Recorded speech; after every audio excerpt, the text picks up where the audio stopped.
Welcome in, belly up, have a seat, and grab a drink as we talk some Wingman Fantasy Football.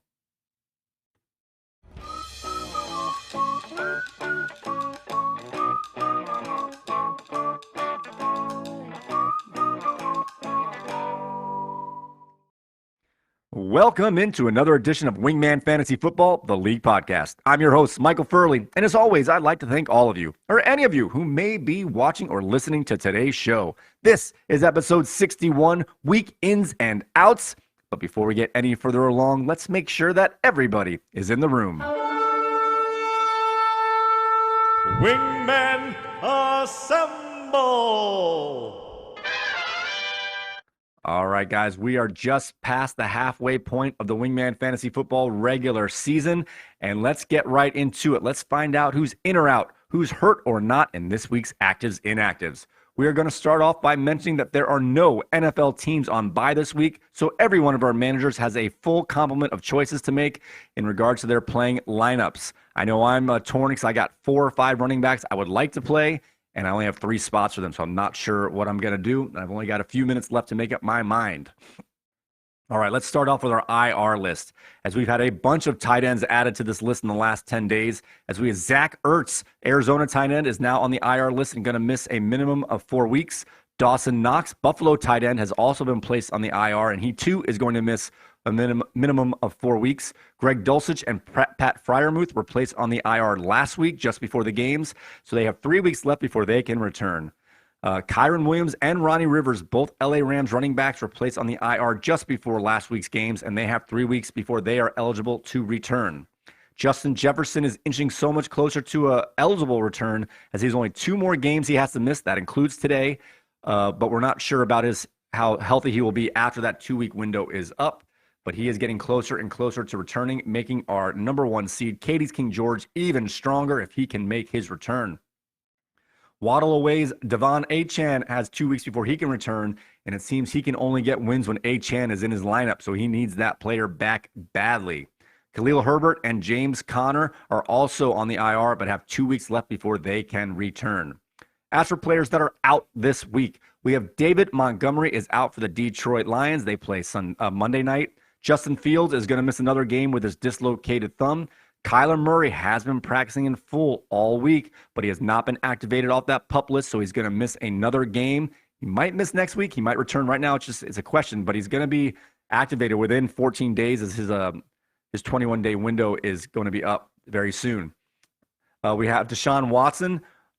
He's out again this Sunday. He's been rehabbing his shoulder. They are indicating that they don't think IR is necessary, but he's going to miss next week. He's going to miss this week. He missed last week. They might as well just do it and at least pretend that he's going to try and get healthy.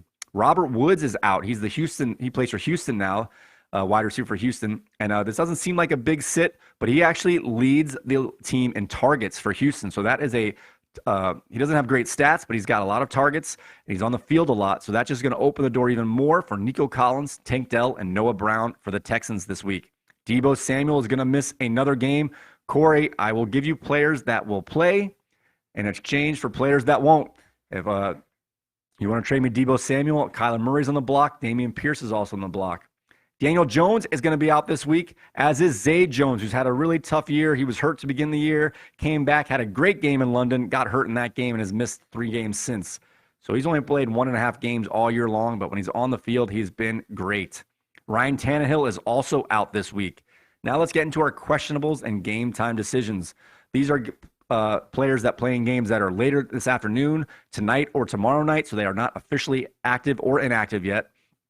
We have Jerome Ford, the Cleveland running back, surprisingly got back into practice this week after his high ankle sprain, and he's going to give it a go during warmups to see if he can play. So he is truly a game time decision in his games at 4 o'clock at Seattle.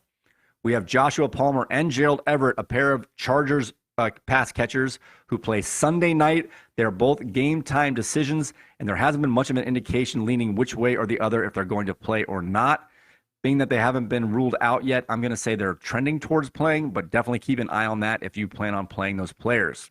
Tyler Lockett also plays at 4 o'clock for Seattle, and he is now expected to play, but of course not officially active. All right, as for players that are going to play, are either active or expected to play. Brock Purdy is the fastest man ever to get through the concussion protocol, as he has been cleared and is expected to start in his 4 o'clock game. Jimmy Garoppolo is back and expected to start on Monday night against Detroit. Roschon Johnson is back after his long concussion protocol absence, as he is going to make it back in the lineup this week. Aaron Jones is going to be on the field. Zach Moss is going to play for Indianapolis. Raheem Mostert, who is questionable with an ankle injury this week, is going to play. Michael Thomas had an illness this week, and he is also active. Trevor Lawrence is going to be active today, and Darren Waller is going to play. All right, guys, there's a couple weather games that caught my attention here.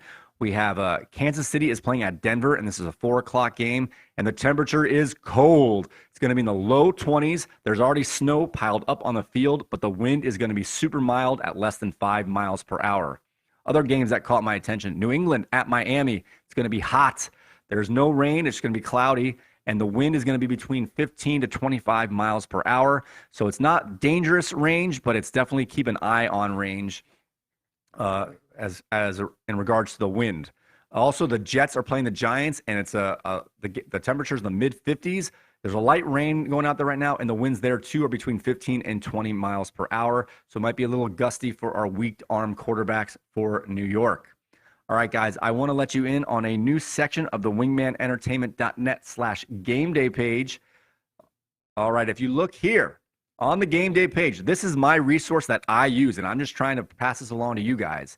I go here to start my day in the morning, and there's a link right here to your Yahoo page. In the center, you see these big tiles.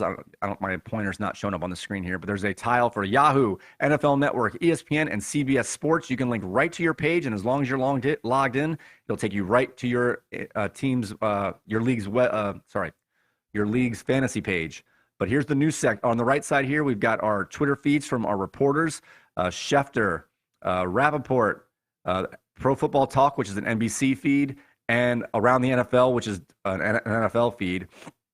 The left side is our news aggregator. This is usually a couple minutes behind, but it kind of like locks in some news stories so they don't get, you don't scroll past them as a Twitter feed would be. But here's the news section right in the middle of the page. We have an inactive list. This is up to the minute. Actives and inactives are all the players that are inactive for their teams. The page is refreshing here right now. That's okay. So you see here that says Atlanta, and all the players are inactive. And scroll down. It goes through all the teams alphabetically. They populate based on the time of their game. So these are all the 1 o'clocks and Thursday night games that are already in here. When the 4 o'clock games come in, they'll populate right into this list, and they'll fall into alphabetical order. So obviously you get the big reports on.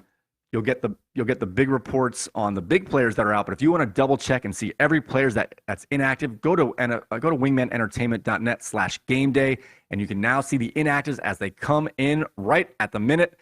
So this is a great tool for you guys to use, a one-stop shop to get your news and notes for all the players that you're interested in. And of course, you can check your own Yahoo Fantasy page to double check your players in that way. So with that being said, guys, don't forget that you can find us on Spotify, Apple Podcasts, TuneIn Radio, of course, wingmanentertainment.net. All our content's there, either /game day for your Sunday mornings, /WFF for your weekday podcasts, and /podcast for all of our old Wingman podcasts. All right, guys, may your glasses be full, your mugs stay frosty, and we will see you next time.